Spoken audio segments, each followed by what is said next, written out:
ici à Londres au Charing Cross Hospital pour te retrouver et t'interviewer. Est-ce que tu peux nous raconter en quoi consiste ton activité professionnelle, ton activité de recherche, ton activité clinique? Qu'est-ce que tu fais? Oui, j'ai une activité un peu mixte de recherche et clinique.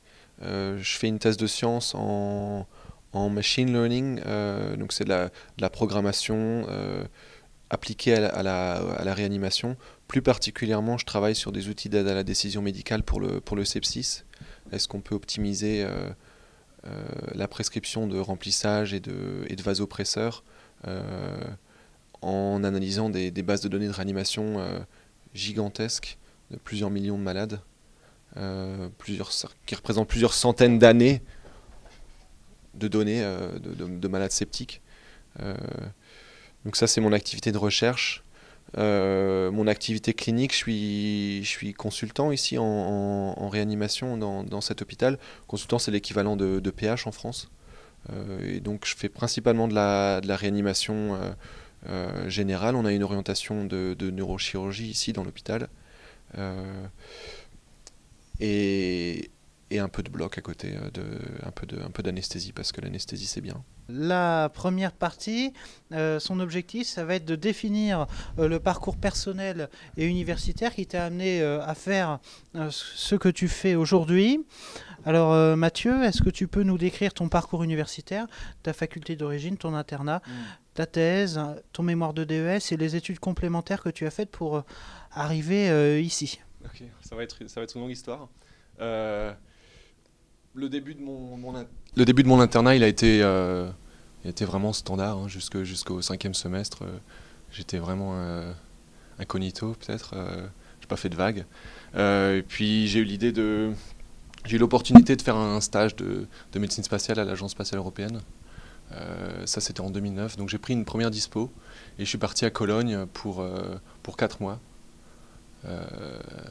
Et ça a été vraiment une expérience très formatrice, si bien sur le plan académique, mais également personnel, quoi. Ça m'a vraiment donné le goût des voyages quelque part et de vivre à l'étranger, d'interagir avec des gens de tous bords, des gens qui pouvaient vraiment t'apporter quelque chose et qui avaient des expériences vraiment différentes des gens que tu fréquentes typiquement à l'hôpital en France. Et voilà, je pense que ça m'a donné, j'ai pris un peu le virus. En 2011, j'ai repris une dispo. Là, je suis allé à la NASA. J'ai pris les cours d'été de médecine aérospatiale au Texas, à l'UTMB, avec le professeur Richard Jennings. Donc ça dure un mois. Après, j'ai fait un stage avec le Human Research Program. Donc ça, c'était à la NASA. Et là, c'est là que j'ai commencé à travailler sur les protocoles d'anesthésie dans l'espace, parce que je pensais que pour moi, c'était vraiment une question intéressante, et il y avait très très peu de recherche là-dessus. Donc ça, c'était 2011. Et qu'est-ce qui t'a amené à t'intéresser à l'anesthésie spatiale, spécifiquement? Bah, disons que pour moi, c'était un peu une évidence. J'étais vraiment intéressé par le milieu de la conquête spatiale. D'une part, et puis d'autre part, j'étais anesthésiste ou anesthésiste en formation. Pour moi, l'idée de mettre les deux ensemble était vraiment une évidence. Pourquoi la conquête spatiale? Je pense que c'est la question qui suit. Euh, pour moi, l'idée même de réaliser une anesthésie au cours d'une mission spatiale, c'est quelque chose de complètement captivant et qui est, contrairement à ce qu'on peut s'imaginer, qui n'est pas du tout de la science-fiction. Au moment où, quand on ira vers Mars, quand on s'aventurera, quand il y aura une équipe de 4 ou 6 personnes qui partira vers Mars pendant 3 ans, les risques qu'une pathologie chirurgicale ou même médicale nécessite une anesthésie générale est en fait assez significative. On peut parler des chiffres un peu plus tard, mais en gros, le risque est vraiment, et le risque est réel, et pour l'instant, on n'a aucune expérience d'une procédure comme celle-là dans l'espace ou sur la Lune, évidemment. Donc c'est un peu ça qui m'a porté à me pencher sur cette question. Et l'idée même pourquoi s'intéresser à la conquête spatiale en général, pour moi, c'est vraiment une évidence. Il y a plein de gens qui l'ont dit avant moi. C'est presque une question philosophique. L'idée, c'est qu'à long terme, quand on peut poser la question de différentes manières, mais à long terme, l'humanité, ça va loin, hein, l'humanité ne pourra pas survivre si on ne devient pas une civilisation multiplanétaire. Il y a des tonnes de personnes qui l'ont dit avant moi.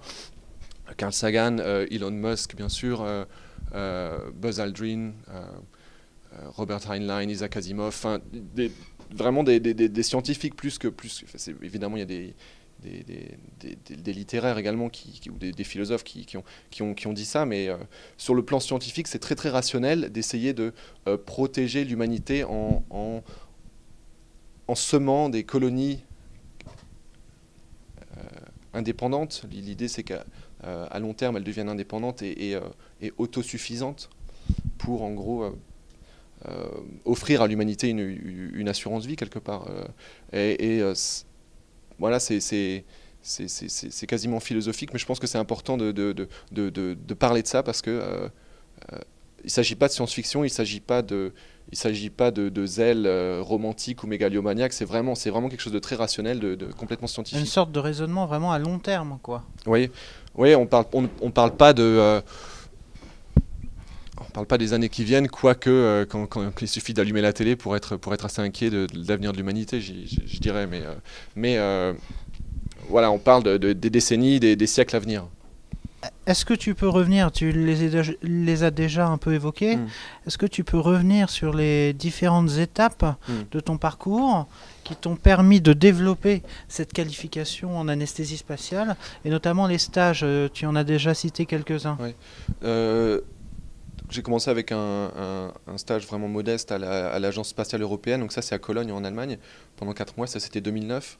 En 2011, j'ai eu la chance de pouvoir participer au cours d'été de médecine aérospatiale à Galveston au Texas. Je ne suis pas sûr que ça soit encore accessible aux Européens à l'heure actuelle.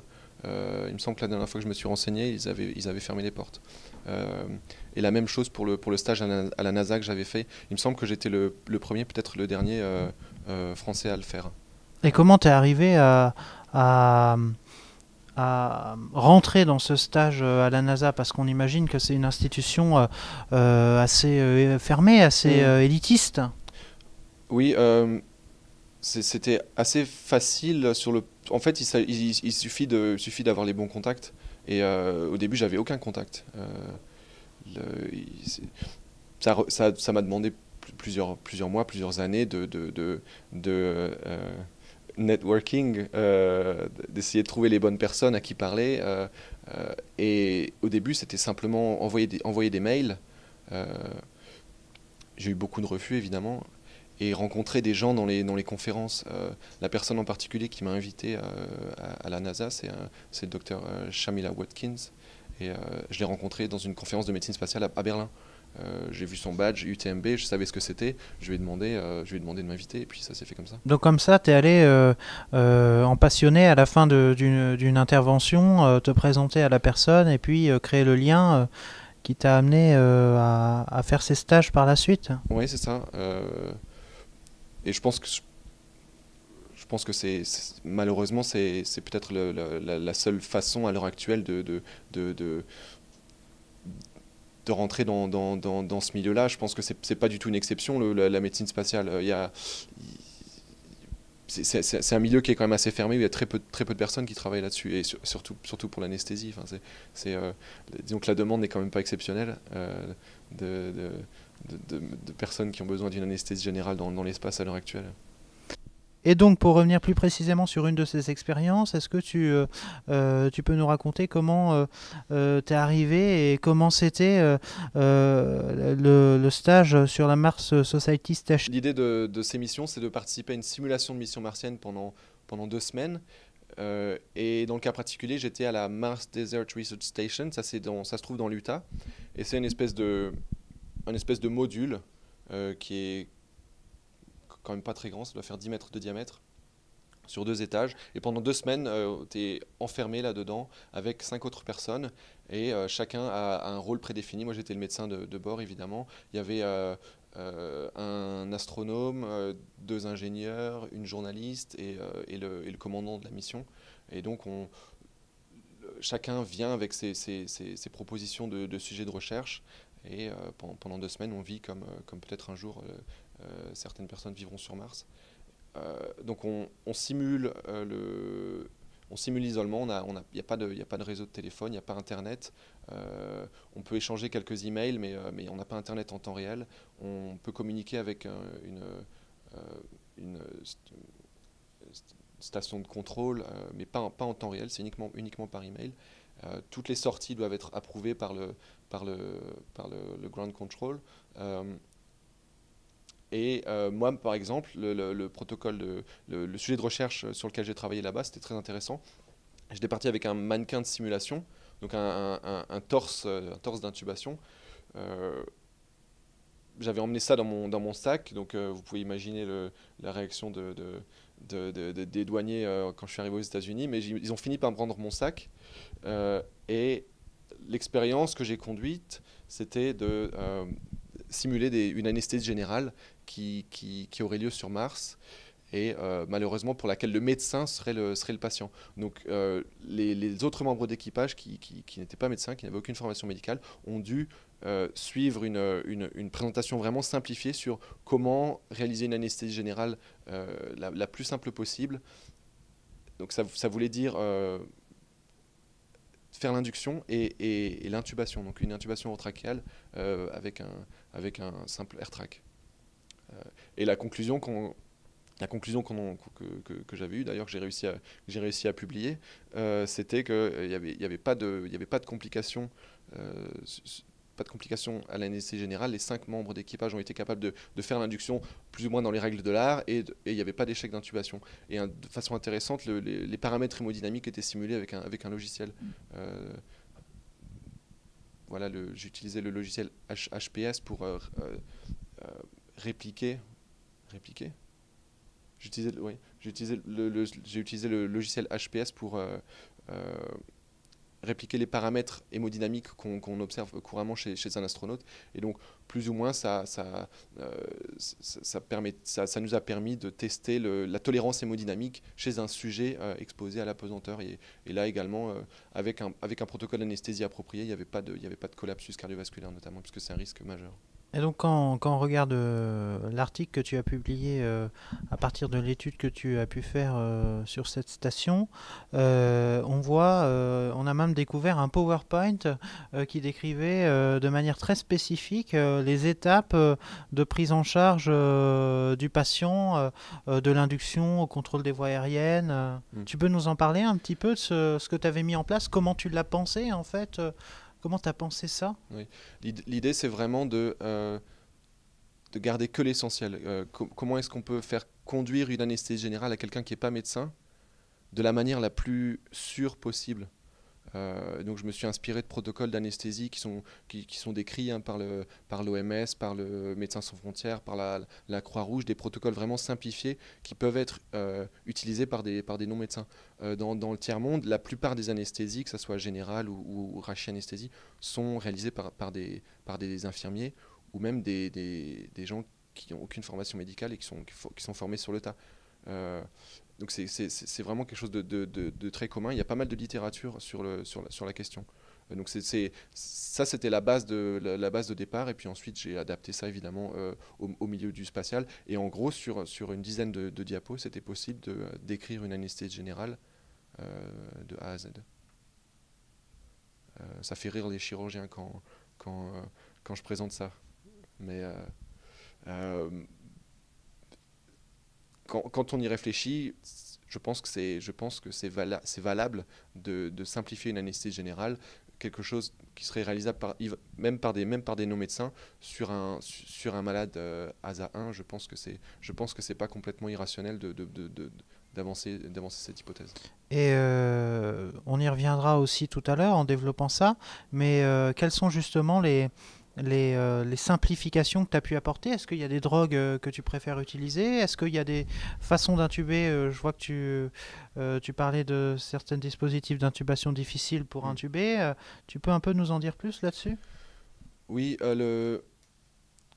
l'idée, c'est que je pense qu'il faut limiter le nombre de protocoles au maximum.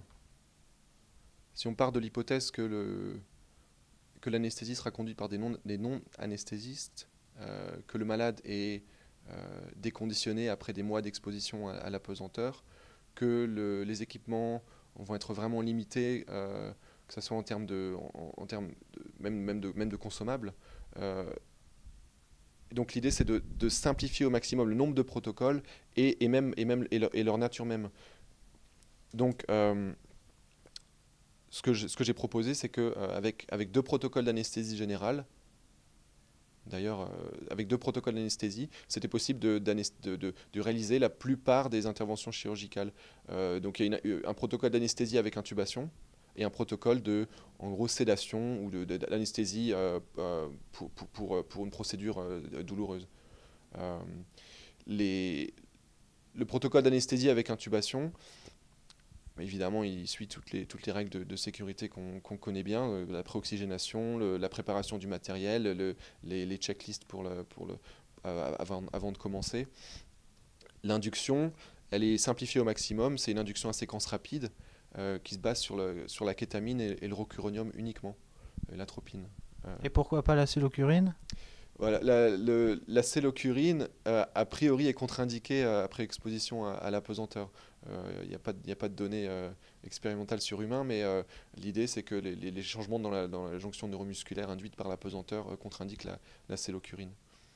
Donc le rocuronium, dans cette situation, c'est probablement la meilleure alternative à haute dose, plus d'un milligramme kilo pour l'intubation dans les protocoles que j'ai décrits. Et ça, c'est le protocole anesthésie générale, le protocole sédation. Tu as des grandes lignes aussi à nous faire partager? Oui, c'est encore plus simple. Atropine prévenir un peu ou du glycopyrronium. Je crois que c'est une drogue qu'on n'utilise pas en France, euh, l'idée c'est de prévenir un peu les excès de sécrétion salivaire induites par la kétamine, euh, et ça n'induit pas de tachycardie. Euh, donc atropine ou glycopyrronium et kétamine à faible dose, c'est une simple euh, anesthésie pour une procédure douloureuse, comme on peut le faire couramment au bloc des urgences ou, euh, ou même en traumatologie.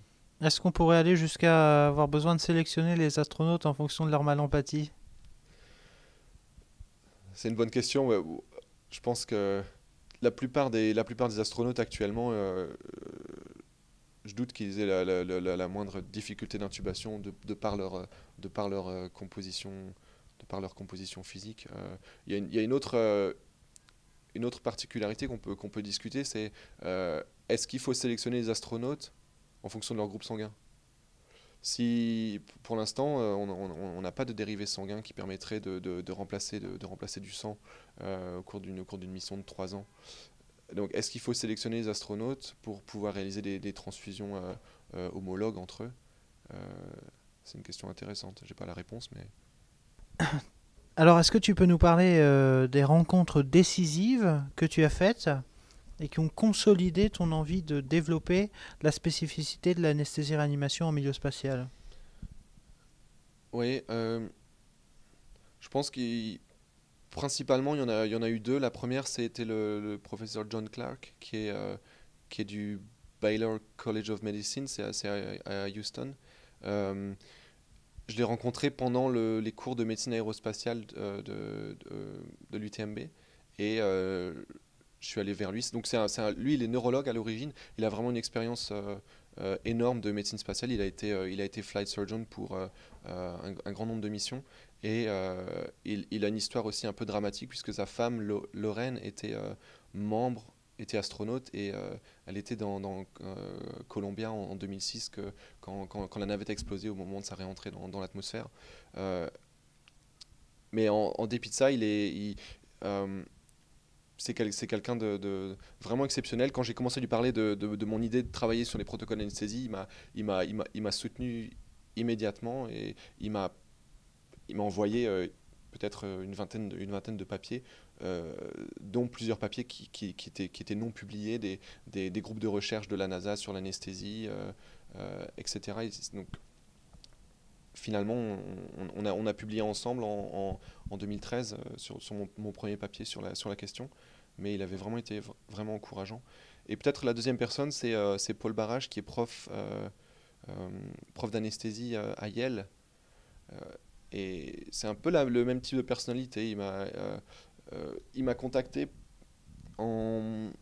ça fait peut-être 2 ans, il m'a contacté pour me demander certaines références donc j'avais cité certains de ses papiers dans mes publications et euh,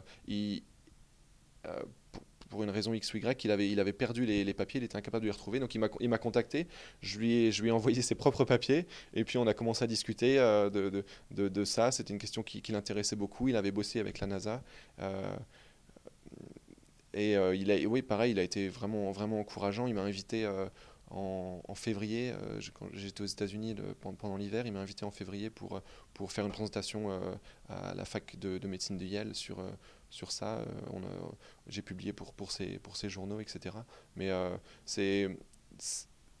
Tu veux insister, finalement, quand on t'écoute, on comprend que dans un parcours professionnel, le rôle d'un mentor peut vraiment être décisif pour, on pourrait dire, catalyser les choses, pour t'aider à réaliser ce dont tu rêves.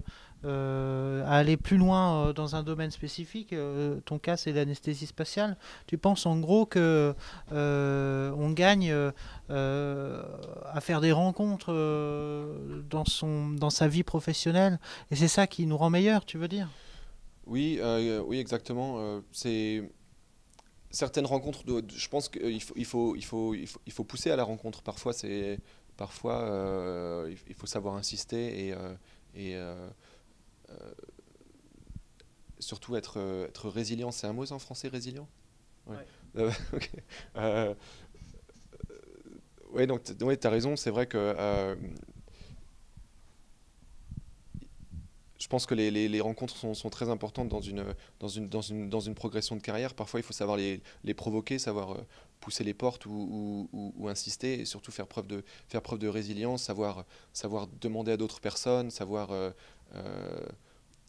relancer également quand on n'a pas de réponse. Mais parfois, on fait des rencontres un peu inattendues et qui peuvent tout changer.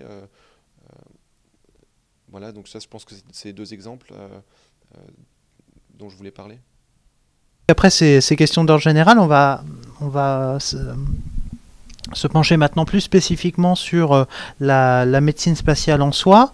L'objectif, bon, c'est de faire un retour rapide sur l'histoire de la médecine qui est liée à la conquête spatiale et du développement de l'anesthésie-réanimation dans ce milieu. Donc tout d'abord, est-ce que tu peux nous parler de la genèse du concept même de médecine aérospatiale? Oui, alors au début, la médecine aérospatiale, c'était surtout de la médecine aéronautique, puisqu'il n'y avait pas de spatial. C'est né dans les années 20 aux États-Unis. L'histoire de la médecine spatiale du côté des Russes et des Soviétiques, c'est plus difficile à explorer, mais aux États-Unis, c'est dans les années 20. Et finalement, en 50, simplement parce que les gens commençaient les agences gouvernementales se préparaient aux premiers vols spatiaux dans les années 50, le concept de médecine spatiale est apparu. Il a été au début simplement une branche de la médecine aéronautique. Ce qui est intéressant, c'est que dans les années 50, on n'était même pas sûr de pouvoir envoyer un homme dans l'espace. Werner von Braun, donc cet ingénieur allemand qui a été récupéré par les Américains après la guerre au cours de l'opération Paperclip. En 51, il a dit ça sera pas les limites de l'ingénierie, mais plutôt les limites du corps humain qui vont finalement décider s'il est possible ou pas d'envoyer un homme dans l'espace. Donc ça, on est 10 ans avant le vol de Gagarine. Donc ça veut dire qu'au début on était vraiment dans l'inconnu, et ça explique que les premières campagnes de sélection, les premiers astronautes étaient des pilotes d'essai d'avions. Les premiers Mercury, les premiers astronautes du programme Mercury. C'est intéressant de voir la progression des différentes campagnes de sélection au cours des années, des décennies. Initialement, c'était uniquement des pilotes d'essai, et puis petit à petit, des scientifiques, des médecins, etc. Et il y a une anecdote vraiment intéressante, c'est que dans les années, je pense que c'était au début des années 60, ça c'est quelque chose que j'ai trouvé dans un bouquin qui s'appelle People and Rockets, écrit par Boris Chertok. Il raconte un peu l'histoire de la conquête spatiale, mais du côté soviétique. C'est un pavé, il y a 6 livres comme ça. Et dedans, il explique que les premiers potentiels candidats pour devenir le premier cosmonaute ont été sélectionnés parmi les pilotes d'essai, et ils ne voulaient pas leur dire la vraie raison de la sélection. Ils leur disaient que ils allaient voler sur des objets volants expérimentaux, et personne ne voulait postuler parce qu'ils étaient sûrs qu'on allait leur faire voler dans des hélicoptères. Ils ne voulaient pas voler dans des hélicoptères. Et donc, c'est comme ça que Gagarine a été finalement sélectionné, mais parmi le premier groupe de cosmonautes. Mais initialement, c'était un programme complètement secret. Comment est née l'idée d'intégrer la pratique de l'anesthésie-réanimation dans le milieu spatial? Je dirais que l'idée, elle est assez évidente. C'est simplement né d'un besoin. Le risque de pathologie qui nécessite des compétences en anesthésie est assez significatif en orbite terrestre basse. Maintenant, à l'heure actuelle, les capacités d'anesthésie dans la Station spatiale internationale sont quand même très limitées. On peut en parler, hein, mais il y a du matériel d'intubation, il y a un laryngoscope, il y a des sondes, il y a de quoi faire une trachéotomie, il y a un ventilateur qui est très simple, il y a quelques drogues, mais c'est impossible à l'heure actuelle de faire une anesthésie générale au sens classique du terme. C'est plus de la réanimation pour un sujet en arrêt cardiaque, par exemple, mais à l'heure actuelle, c'est pas possible de faire une anesthésie générale dans l'espace. Dans un de tes articles, tu détailles justement l'ensemble de ces produits, et puis on ne retrouve pas finalement, comme tu dis, la kétamine. Même le propofol. Et voilà, il n'y a pas de drogue d'induction, effectivement, donc on n'a pas encore, disons, préparé l'ISS à la possibilité d'une anesthésie générale. Oui, ce qui se produirait à l'heure actuelle, si un astronaute avait besoin d'une anesthésie, le plus probable, c'est qu'il serait évacué. C'est possible d'évacuer un astronaute à partir de l'ISS. Donc il y a 2 capsules Soyuz qui sont attachées en permanence à la station, avec 3 sièges à l'intérieur de chacune d'entre elles.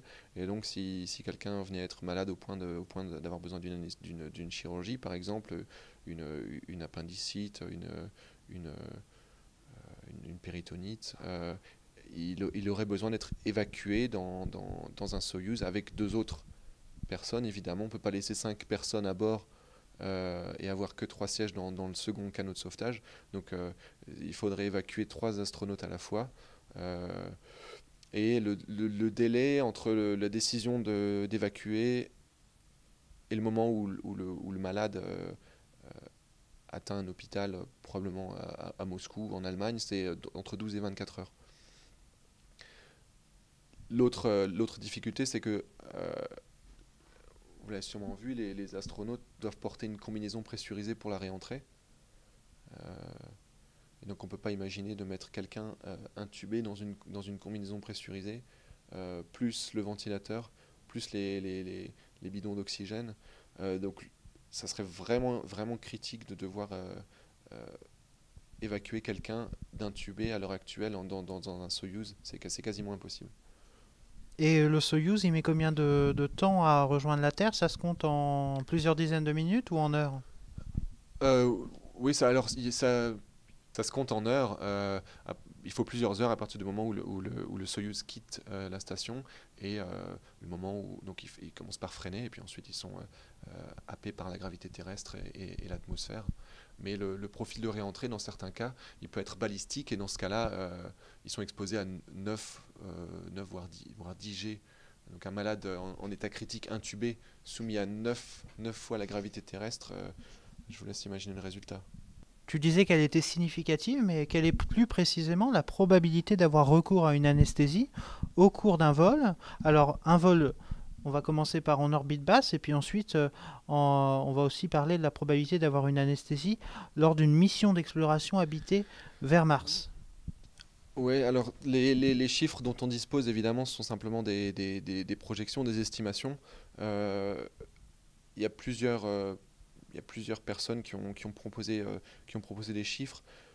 On parle en général d'un événement chirurgical qui surviendrait tous les 3 à 6 ans pour une station comme pour la Station spatiale internationale avec 6 personnes à bord. A priori, un événement chirurgical tous les 3 à 6 ans. La station existe depuis 2001, il y a 6 personnes à bord depuis 2010, je crois. Pour l'instant, on n'a pas eu de problème, mais dans le passé, il y a eu plusieurs cas d'évacuation de stations soviétiques dans les années 70 et 80 pour des problèmes d'arythmie, une prostatite et un problème de céphalée vraiment réfractaire. En ce qui concerne Mars, le dernier profil de mission dont on dispose, ça vient de la NASA, du programme Constellation. Ça, c'était 2009. Et il parlait d'une mission de 900 jours pour 6 personnes, avec plus ou moins 500 jours sur la surface de Mars pour l'exploration.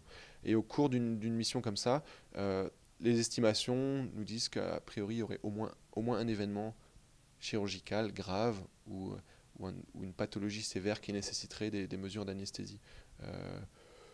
Et cela, même si la condition physique des astronautes est, on va dire, un peu au-dessus de la moyenne. Ouais, donc au moment où ils partent, évidemment, ils seront en parfaite forme physique. Euh, mais l'effet de la pesanteur pendant le vol vers Mars va les affecter de manière vraiment significative. Et on peut en parler par la suite, hein, mais il y a plusieurs catégories de problèmes qui vont se poser. Et est-ce qu'il y a des différences justement entre les pathologies en mission d'orbite basse et puis les pathologies qu'on va rencontrer par exemple sur une mission d'exploration sur Mars? Oui, alors si on veut classifier les pathologies qu'on peut attendre au cours d'une mission spatiale, en gros, il y a les pathologies qui sont identiques à ce qu'on observe sur Terre, des traumatismes, des infections, des pathologies cardiovasculaires, des AVC, des problèmes psychiatriques même. C'est une vraie problématique vraiment sévère.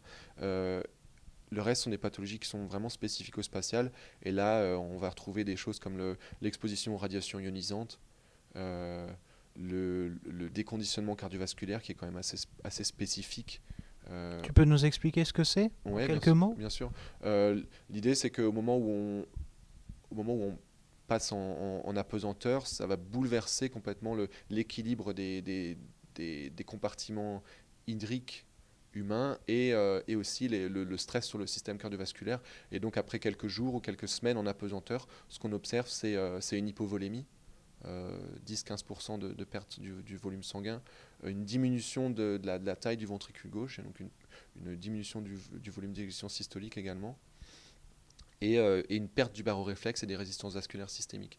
Tout simplement parce que ces systèmes n'ont pas besoin d'être au même niveau de performance que sur Terre, où le stimulus gravitationnel est permanent et variable quand on est allongé, quand on se lève. On stimule notre système cardiovasculaire, on stimule le baroréflexe, les résistances vasculaires systémiques sont dynamiques, et en fait en apesanteur, le système va s'adapter à un autre niveau de fonctionnement qui est plus bas, qui est moins intense. Et le problème se pose surtout au moment de la réentrée en gravité. C'est pour ça qu'on voit que la plupart des astronautes, après 6 mois sur la station spatiale, sont victimes d'hypotension orthostatique. Ils reviennent sur Terre, ils sont hypovolémiques, leur résistance vasculaire systémique, leurs baroréflexes sont affaiblis, et ils sont incapables de se tenir debout. Plus de 80% d'entre eux ont une hypotension orthostatique avec syncope. Et est-ce qu'il y aurait un intérêt finalement à préparer les astronautes à ces modifications physiologiques dans le cadre de leur préparation avant la mission spatiale sur Terre? Ouais, je pense que c'est très très dur de prévenir ça. Et actuellement,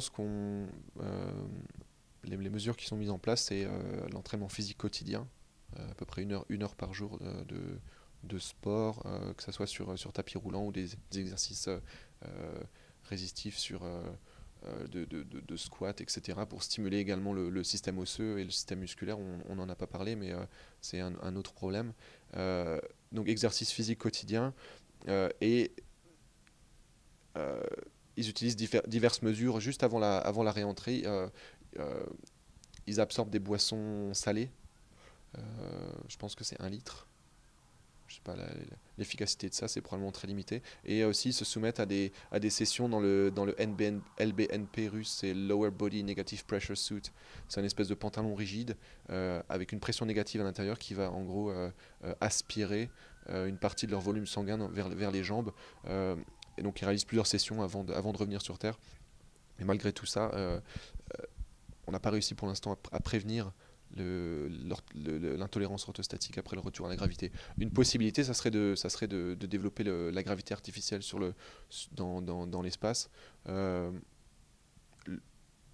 le coût de... Donc comment est-ce qu'on peut faire une gravité artificielle? C'est une question... euh, euh, c'est facile, pardon. Une autre possibilité pour prévenir le déconditionnement cardiovasculaire et l'hypotension orthostatique au retour à la gravité, ça serait de disposer de gravité artificielle dans l'espace. Il y a deux moyens de faire ça. Soit on utilise un mouvement rotatif, donc un module qui serait un anneau en rotation, avec un diamètre de 6 mètres et en tournant à 12 tours par minute, je pense, si mes souvenirs sont bons, on atteint un niveau de gravité martienne 0,38 G. Donc ça, c'est une possibilité. Je pense que c'est pas complètement nécessaire pour l'ISS, puisque quand ils reviennent sur Terre, il y a des médecins autour, etc. Ils sont pris en charge correctement. L'autre possibilité pour atteindre une gravité artificielle, c'est une accélération constante.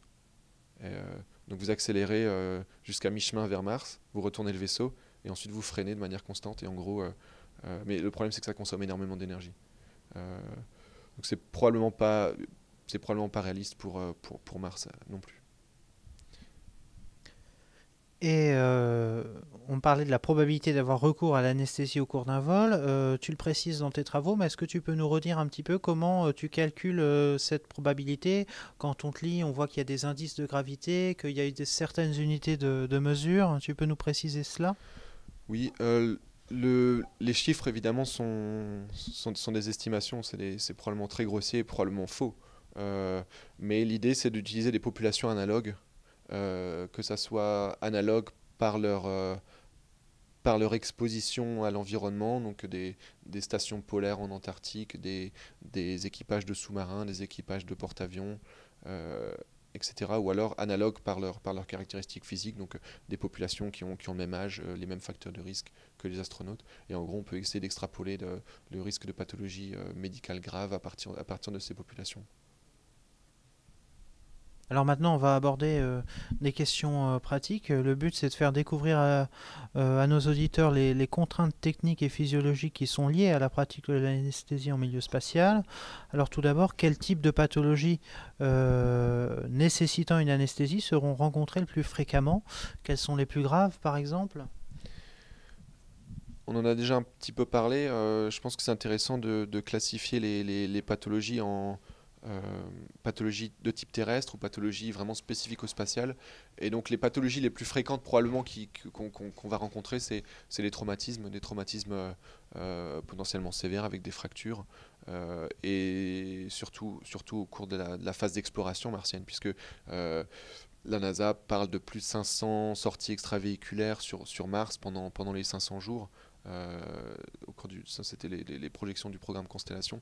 Donc, 500 sorties extravéhiculaires, c'est autant de risques de chute et de fractures. donc les traumatismes, c'est vraiment un problème majeur. Les infections sévères avec, donc c'est une autre possibilité, les infections sévères avec péritonite, des infections même thoraciques, infections cutanées. Ça, c'est probablement les pathologies les plus fréquentes qui vont être rencontrées. En ce qui concerne les plus graves, ça découle un peu de ça, c'est-à-dire que ça sera des traumatismes sévères avec choc hémorragique, hémorragie interne. On imagine qu'un traumatisme thoracique grave avec hémopneumothorax va être particulièrement difficile à prendre en charge. Et de la même manière, sur le plan médical, des infections graves avec choc septique, c'est probablement la majorité des risques de mortalité sont probablement liés à ces deux pathologies. On peut en rajouter plusieurs. On imagine qu'une infection pulmonaire avec SDRA, problème d'exposition aux radiations ionisantes, au moment où, donc quand on quitte l'orbite terrestre basse, on n'est plus protégé par la magnétosphère, et donc il y a un risque vraiment sévère d'exposition aux radiations ionisantes en cas d'éruption solaire. Plusieurs personnes parlent même d'un risque de décès, d'aplasie complète, la nécessité de pouvoir faire des greffes de cellules souches pendant le vol, etc. L'exposition aux radiations ionisantes, c'est probablement un autre facteur qui est vraiment très problématique. Et donc tu parles des greffes de cellules souches. On imagine que tout le monde ne peut pas être capable de les réaliser. Est-ce que il y a différents niveaux de compétences médicales lorsqu'on fait partie d'une équipe spatiale? Oui, tu touches un peu à la question de la redondance des capacités médicales et de l'entraînement. On imagine bien que si vous envoyez 6 personnes sur Mars avec un médecin à bord, si le médecin décède au bout du 2e mois pour une raison X ou Y, parce qu'il fait un infarctus, la mission va devoir continuer sans médecin. Et donc l'idée, c'est que je pense que c'est très rationnel de préparer plusieurs membres d'équipage à la pratique de certaines mesures, certains actes médicaux. Voilà,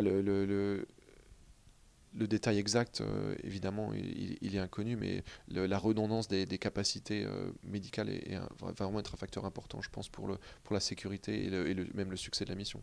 Parce qu'on imagine que finalement, quand on a un problème médical, pour communiquer avec la Terre, ça prend un certain temps. C'est quoi le délai maximal de communication entre la Terre et un équipage qui serait sur Mars et un équipage qui serait sur l'ISS? Oui, c'est facile à calculer, hein. L'orbite martienne, c'est 225 millions de kilomètres. L'orbite terrestre, environ 150. Donc si les deux planètes sont à l'opposé l'une de l'autre par rapport au Soleil, c'est 375 millions de kilomètres. À 300 000 km/s, la vitesse de la lumière, il faut à peu près 1200 secondes. 1200 secondes, c'est 20 minutes. Donc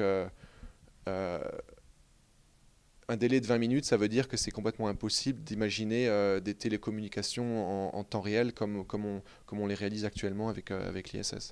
Ça se ferait en fait par des mails, par des messages transmis par écrit ou des vidéos transmises? Je pense que les deux sont possibles. Il y a plusieurs concepts même d'aide à la chirurgie par télémédecine asynchrone. En fait, le problème, c'est que ça prendra énormément de temps.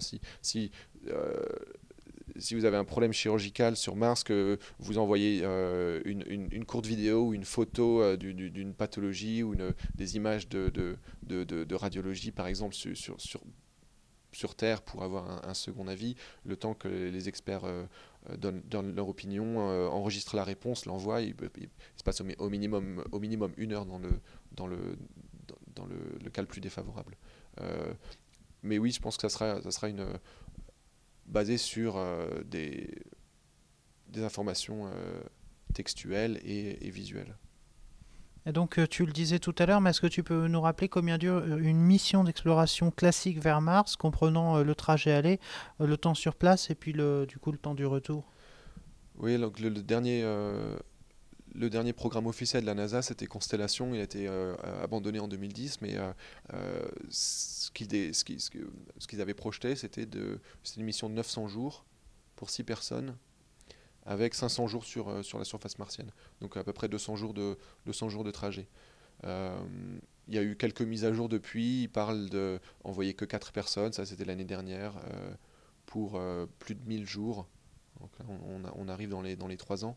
Mais plein d'autres scénarios sont possibles. Le premier, il y a eu des dizaines de scénarios de vols martiens au cours des décennies précédentes. Von Braun voulait envoyer 70 astronautes pour le premier vol dans les années 50. En 52, il a publié Das Mars Project. Il voulait envoyer 1000 fusées dans l'espace et 70 astronautes pour la première mission martienne. Et en septembre 2016, Elon Musk, il a encore un scénario encore complètement différent. Lui, il veut mettre sur Mars 1 million de personnes dans les 40 à 100 années à venir. Et il projette d'utiliser un vaisseau énorme, complètement réutilisable, pour atteindre cet objectif. Et pourquoi, en fait, lorsqu'on imagine les missions sur Mars, les premières missions sur Mars, on se réduit à une poignée de personnes, 4, 5, 6 personnes, tu disais. Pourquoi pas plus? Le facteur limitant principal, c'est le coût. Envoyer 1 kilo sur la Station spatiale internationale, ça coûte 20 000 dollars. Il faut beaucoup plus d'énergie pour s'arracher à la gravité terrestre. Probablement le coût d'envoyer quoi que ce soit sur Mars, probablement encore 100 fois supérieur. Et donc, ça veut dire qu'il faut limiter la taille du vaisseau, il faut limiter la quantité de consommables. Sans aucun moyen de générer de la nourriture et de l'eau à bord, il faudrait plus de 30 tonnes pour un équipage de 6 pour une mission martienne. Donc c'est simplement des contraintes de financement principalement. Avec des financements infinis, on pourrait envoyer n'importe quoi sur Mars. Donc alors, est-ce que tu peux nous dire quelles sont les principales particularités techniques qui compliquent la vie de l'anesthésiste en vol, la gestion des voies aériennes supérieures, la gestion des fluides, de leur volume, la génération de sérum salé, la transfusion? Oui, c'est une question très vaste, mais en fait, on peut la résumer au simple fait que les contraintes vont être énormes, que ce soit en termes d'équipements médicaux que aussi bien de consommables. Actuellement, le kit médical sur l'ISS, il fait à peu près une trentaine de kilos seulement. C'est un volume d'à peu près 130 litres. Donc il s'agit de plusieurs sacs qui contiennent le matériel médical, mais probablement que pour aller sur Mars, en raison des contraintes qu'on a évoquées de masse, de volume et de limitation en capacité de stockage, probablement que le kit pour Mars sera encore plus restreint que ça. À la NASA, il y a un groupe qui travaille là-dessus, qui a développé un outil qui s'appelle l'IMM, Integrated Medical Model, et ils font des projections en utilisant des simulations de quel matériel médical va permettre d'optimiser les chances de survie en fonction de certaines contraintes. Donc nombre de membres d'équipage, type de mission, est-ce que c'est une mission lunaire, est-ce que c'est une mission martienne, est-ce qu'il y a des sorties extravéhiculaires, quels sont les facteurs de risque de pathologie des membres d'équipage, etc. Et le chiffre qui me vient à l'esprit, c'est pour une mission lunaire de 2 semaines, il proposait que le kit médical fasse 4 litres et 2 kilos. Donc on peut facilement comprendre que dans ce kit, il n'y aura pas de ventilateur, il n'y aura pas de matériel d'intubation, il n'y aura pas de drain thoracique, il n'y aura pas de sang. La pratique des soins médicaux, ça va plutôt s'apparenter à de la médecine d'expédition quelque part. C'est-à-dire que le kit médical sera très restreint. les pathologies seront a priori traumatiques ou infectieuses, et le personnel probablement sera pas anesthésiste. Ce sera des médecins urgentistes, ou les Américains parlent de médecins internistes, mais dans le sens américain du terme interniste, pas de médecine interne française, mais de la médecine générale, des spécialistes de médecine générale, des spécialistes de l'ensemble du corps humain, avec des capacités, avec des compétences en chirurgie et en médecine d'expédition. Donc en ce qui concerne les particularités techniques de l'anesthésie, il y a plusieurs choses à prendre en compte. Sur Terre, on donne beaucoup de fluide à nos malades, beaucoup de perfusion. Dans l'espace actuellement, sur les SS, il y a 4 ou 5 litres. Envoyer 1 kilo, comme je l'ai dit, ça coûte $20 000. Donc c'est le volume de fluide qui sera à disposition sera probablement très limité. Et d'ailleurs, à ce sujet, la NASA a développé une expérience qui s'appelle IVGen, donc Intravenous Generation, où l'idée c'est d'avoir un équipement qui génère des solutés de perfusion à partir d'autres boissons, et qui ajoute des électrolytes, etc., qui vérifie la stérilité. Ça, c'est une possibilité pour Mars, probablement que ça sera nécessaire. En ce qui concerne l'abord des voies aériennes, évidemment, en apesanteur, c'est très difficile. Imaginez que le malade flotte en apesanteur, que le médecin flotte également. Imaginez tenter de faire une laryngoscopie directe. C'est impossible. Le malade va s'envoler, et puis et vous dans la direction opposée. Donc les gens ont fait. Il y a plusieurs équipes qui ont travaillé sur la question. En gros, les conclusions, c'est qu'il faut soit être attaché, il faut que le médecin et le patient soient attachés à une structure de la station pour pouvoir intuber. Certains ont même proposé l'idée d'intuber en immobilisant la tête du malade entre les jambes, et donc de procéder comme ça. Sur Mars, le problème ne se pose pas, puisqu'il y a une gravité partielle sur Mars. La question maintenant, c'est est-ce que tu peux nous préciser les avantages et les inconvénients de réaliser une anesthésie générale versus une anesthésie loco-régionale en vol ou en milieu spatial sur Mars? Quels sont les niveaux de technicité requis d'après toi? Quel est le niveau de risque que l'on peut admettre, et quel est le risque d'échec? C'est une question fondamentale, évidemment. Je pense que la manière de présenter ça, c'est que les risques et les difficultés techniques de l'AG et de l'AR sont diamétralement opposées. L'anesthésie générale, c'est pas techniquement très difficile à faire, mais c'est très risqué. L'ALR, c'est l'inverse, c'est-à-dire que c'est difficile de réussir une ALR, surtout si on n'est pas bien entraîné, mais globalement, les risques sont quand même assez limités. Et donc en fait, c'est cette balance-là qu'il va falloir peser. Je pense que c'est raisonnable d'espérer que le médecin de bord sera capable de faire de l'ALR. Avec 3 blocs, on peut réaliser la plupart de la chirurgie des membres. Si on fait donc un bloc axillaire, un bloc fémoral ou un bloc sciatique à la fesse, on peut réaliser la plupart des chirurgies périphériques, et avec un risque pour le malade qui est très limité.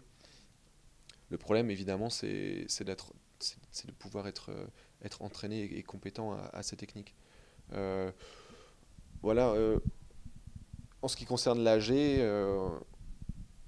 j'en ai parlé, le risque est important, et là, il y a probablement deux protocoles d'anesthésie qui seraient intéressants à implémenter. Une AG entre guillemets légère de sédation, une anesthésie procédurale, donc qui nécessiterait pas d'intubation à base de kétamine, et une anesthésie générale avec intubation, où là l'induction serait basée sur une séquence d'induction rapide. Et finalement, à bord, pour une exploration martienne de 18 mois, il faut quoi comme médecin? Un anesthésiste ou un urgentiste ou bien un chirurgien? Et si on va aller encore plus loin, est-ce qu'il faut vraiment un médecin pour une exploration martienne?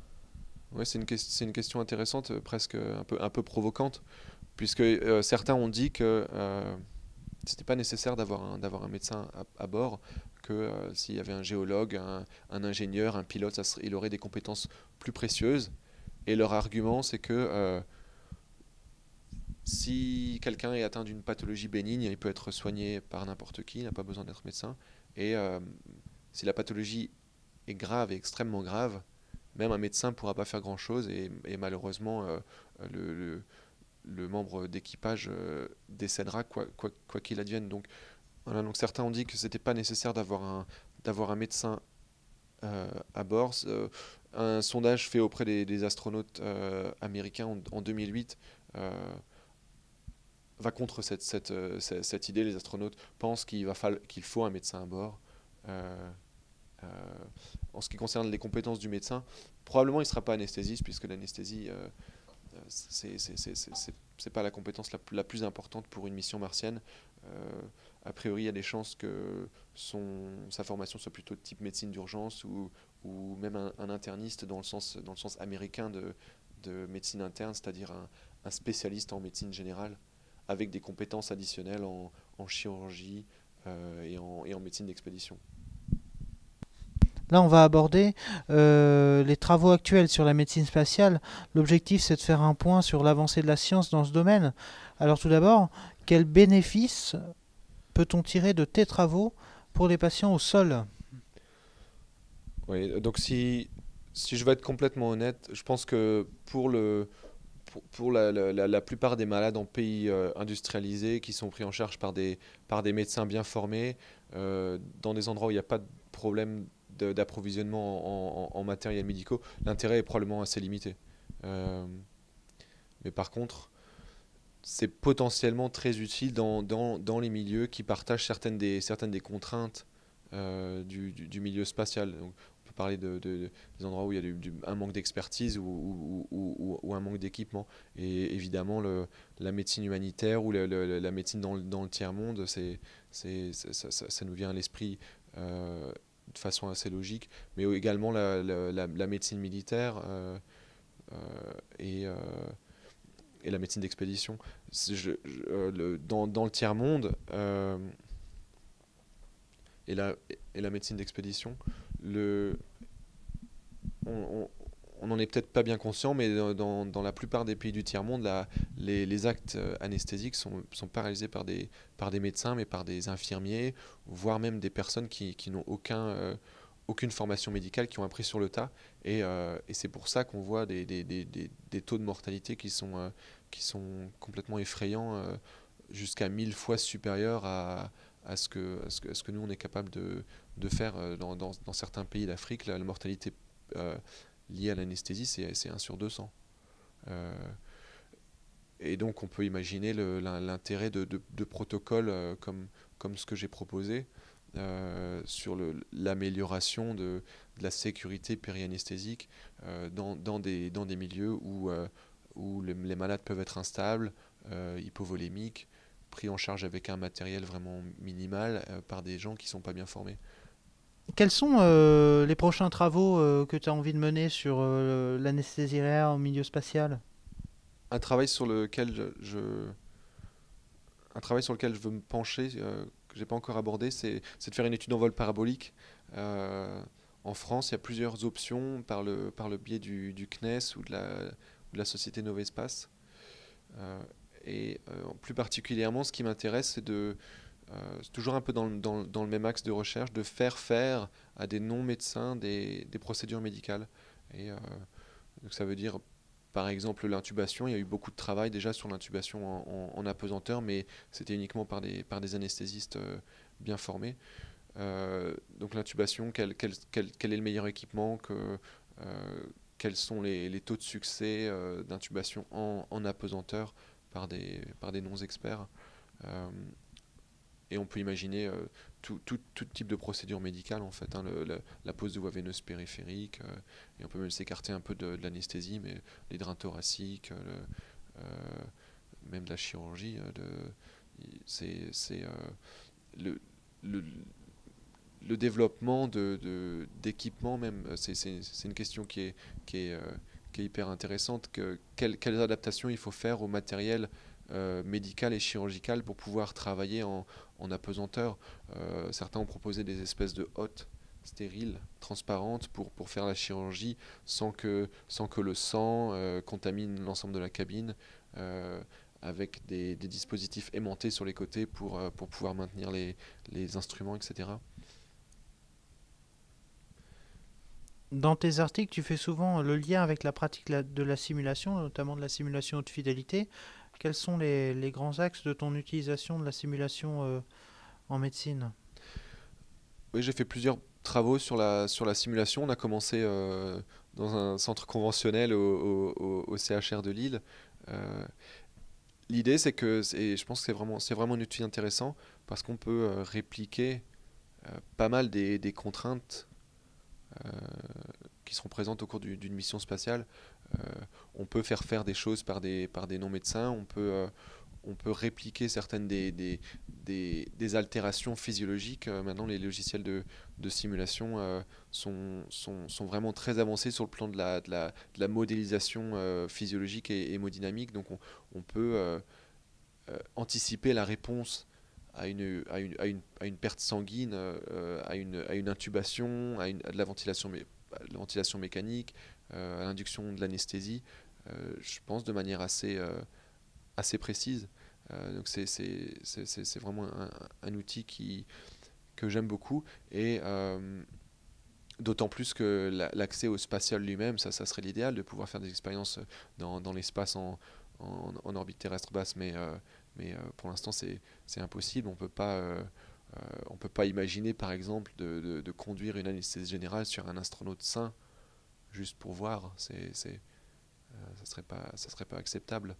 Euh, donc la simulation, c'est un bon compromis. Évidemment, ça permet pas de reproduire l'ensemble des contraintes, et certainement pas le stress extrême qui serait induit par une situation comme celle-là, avoir à faire une anesthésie générale et une chirurgie sur un membre d'équipage perdu au milieu de nulle part dans l'espace. Le stress induit par une situation comme ça, c'est complètement impossible à reproduire, mais la simulation est malgré tout très intéressante. Pour ceux qui nous écoutent et qui ont envie de se plonger un peu plus dans le champ de l'anesthésie réanimation en milieu spatial, est-ce que tu peux nous dire s'il existe une littérature sur l'anesthésie spatiale? Il y en a un petit peu, hein, ça va être assez rapide à lire. Euh, il y a certains articles, la plupart sont euh, américains. Il y a certains articles qui viennent de nos collègues russes, mais euh, malgré tout, c'est une littérature qui est quand même assez limitée, simplement parce que le problème lui-même est assez restreint. Disons que la clientèle est très restreinte. La plupart des papiers sont sortis dans les dernières 15-20 années. Euh, Tu nous feras partager les références sur l'anesthésie réanimation en milieu spatial que tu nous auras listées. Donc l'objectif c'est de conclure en explorant les perspectives pour le développement et la pratique de l'anesthésie réanimation en milieu spatial. Est-ce qu'il existe un parcours bien défini pour travailler sur l'anesthésie réanimation spatiale? la réponse c'est facile, hein, c'est non. Je pense que mon parcours l'illustre bien. Pour l'instant, pour les personnes intéressées, ça va être probablement un peu chaotique, un peu aléatoire, et ça va se faire au gré de rencontres, hein, je pense, plus qu'autre chose. Aux États-Unis, il y a des parcours bien définis. Il existe plusieurs facs qui proposent un internat de médecine spatiale, euh, qui forment les médecins et qui forment les flight surgeons de la NASA. Euh, mais en Europe, pour l'instant, il y a rien de tel. Euh, plusieurs possibilités pour ceux qui sont intéressés. Il y a une capacité en France, une capacité de médecine aérospatiale par le professeur Henri Marotte à Paris 5 qui est vraiment excellente, que j'ai moi-même suivi. Et à Strasbourg, vous avez peut-être entendu parler de l'International Space University. C'est une université privée qui attire des étudiants à l'international et propose des masters et des programmes courts sur l'été dans le spatial, mais également accès politique spatiale, économie également, il me semble. Mais en tout cas, c'est un institut qui a vraiment une excellente renommée à Strasbourg. Comment peut-on faire de la recherche clinique ou expérimentale sur l'anesthésie-réanimation spatiale? Moi, je dirais que pour l'instant, c'est quand même assez difficile dans l'état actuel des programmes spatiaux. Évidemment, faire la recherche dans l'espace sur des astronautes, c'est quasiment impossible. En tout cas, c'est très difficile. L'accès à l'espace est vraiment très limité. Les modèles qu'on a au sol, ils sont quand même assez imparfaits. On ne peut pas répliquer toutes les contraintes qui seront rencontrées au cours d'une mission martienne, par exemple. Ce qu'il est possible de faire, c'est de faire des projets de recherche qui soient très courts, ponctuels, ou voire un peu plus longs. Et pour ça, peut-être la meilleure option, c'est de se rapprocher d'un laboratoire. Une autre option, c'est de faire un projet de recherche en vol parabolique. J'ai parlé du CNES, j'ai parlé de l'entreprise Novespace. Et une dernière suggestion que je peux apporter, c'est de postuler auprès de la Mars Society pour faire une mission comme moi j'ai fait de 2 semaines ou voire même 4 semaines à la MDRS. Et là également, en tant que médecin, c'est très facile d'être accepté puisqu'ils sont toujours à la recherche de médecins pour les équipages.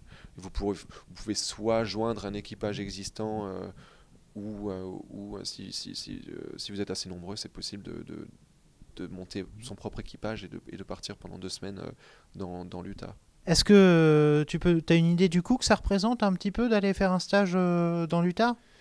Le coût est globalement pas très élevé. Je pense que la Mars Society demande $1000 pour les 2 semaines, simplement pour couvrir certains frais logistiques et liés à la nourriture, auquel il faut ajouter le prix d'un vol pour aller aux États-Unis.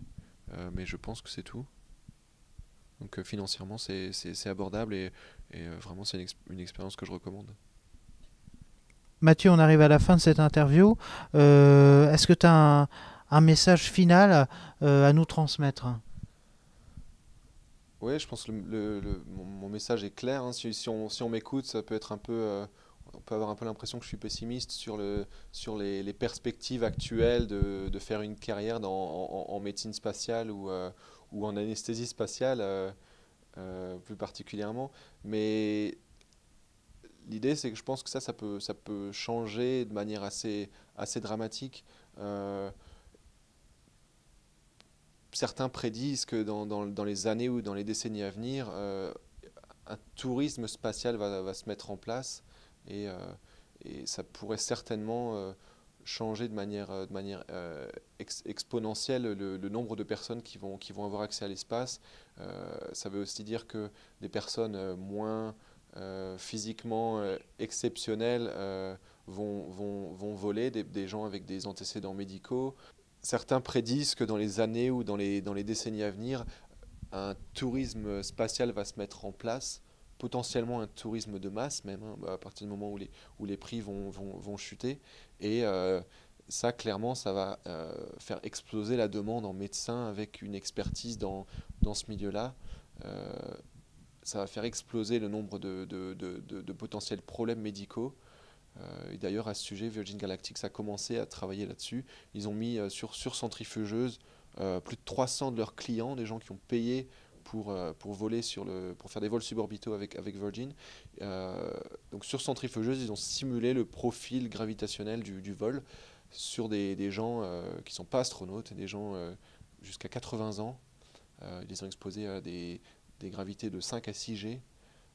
malgré leurs antécédents médicaux parfois pacemaker, de la fibrillation auriculaire, du diabète, etc. Il n'y a pas eu de problème particulier, les tolérances ont été bonnes. Et tout ça pour dire que la situation actuelle peut changer de manière très rapide. Et si je voulais finir sur une note positive, c'est ça le message, c'est que je pense que c'est le bon moment pour s'investir et pour gagner de l'expertise dans ce milieu-là. Et avec de la chance et un peu de temps, la demande sera réelle et il y aura du travail pour tout le monde. Alors on te remercie vraiment de nous avoir reçus et on espère que cette interview pourra voir naître des vocations pour l'anesthésie-réanimation en milieu spatial. Merci beaucoup Mathieu Komorowski. Et bien, merci à vous et merci au groupe Jeunes de la SFAR.